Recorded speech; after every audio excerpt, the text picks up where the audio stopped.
So good. Going with the flow. Feeling that flow, right? Yeah. Welcome to Pause with Polly in our season of Lent. This week we are tapping into joy, and today, Friday, March 28th, the joy that sets us free. And we are starting it with the words of Thomas Keating, who was a monk, a Trappist monk. And he says that joy is an abiding sense of well-being based on the experience of a conscious relationship with God. It's the sign of liberation from the false self and the growing awareness of the true self. Flowing from joy comes the freedom to accept the present moment, and accept its content without trying to change it. Oof, some good words there. Throughout this week, we have explored joy in many forms. We talked about how it is something that we needed to nurture. It is a daily choice. It is a practice, and that practice can be laughing out loud, or it can be a contemplative practice, and it can also be a song in our hearts. And today, with Keating's wisdom, we explored how joy flows not from the perfect circumstances, but from a deepening connection with God, leading us to a profound kind of freedom. Whoa. Tapping there, right? In there. So this understanding of joy is so different from what we often listen, what we often live, what we often see from the society and from social media and from the way we were brought up and raised in this world. Because society tells us that joy comes from success, from control, from getting more and more things. But real joy, the kind that sets us free, emerges when we stop resisting life's ups and downs, and instead we accept the present moment simply as it is. It reminds me that we all have days and we have days. There are days that are light, and there are days that are heavy. Indeed. Sometimes moving forward feels like really, really hard. Not light at all. Being out of bed can be like one of those days, like, why do I have to do that?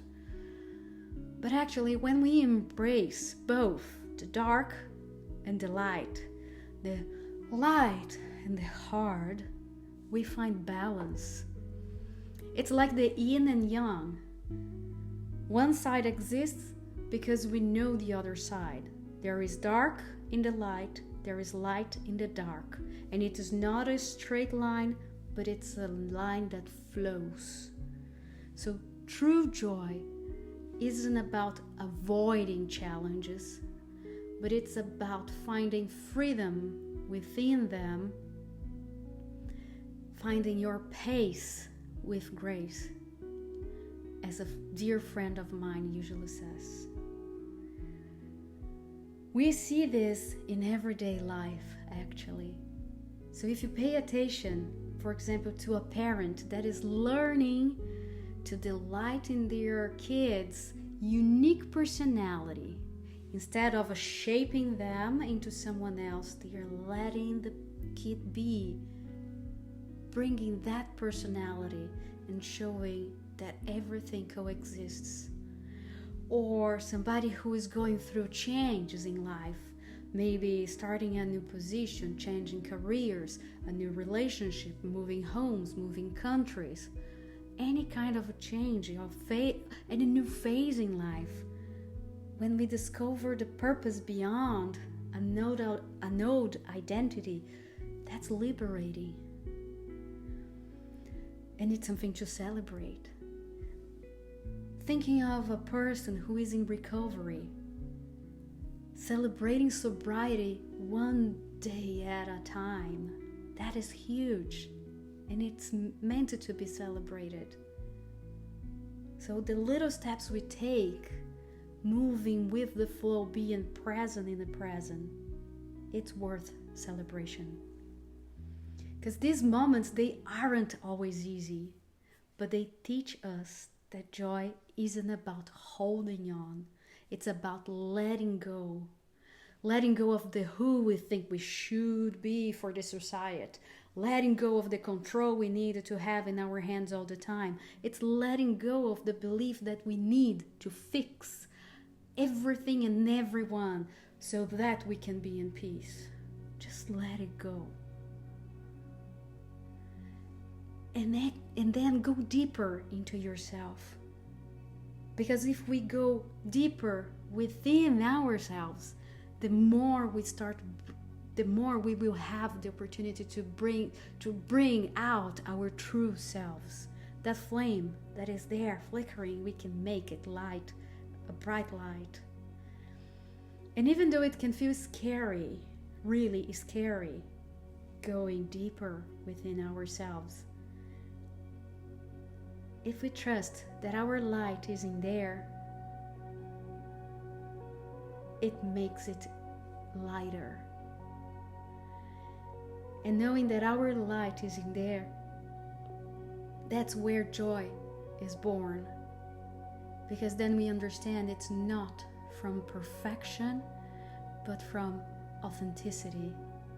It's from surrendering to who we really are in God's forever, infinitely loving eyes.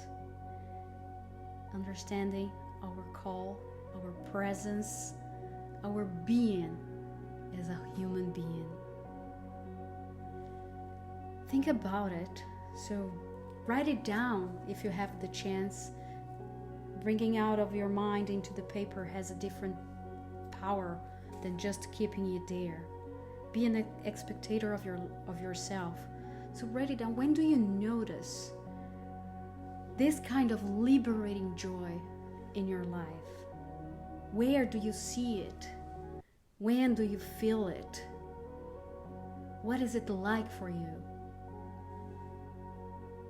How might seeing joy as something flowing from your relationship, from our relationship with God, change your experience, rather than thinking that joy comes from all the external circumstances and material things? How does that change your experience with joy? When you tap into it's more of a connection to you and above.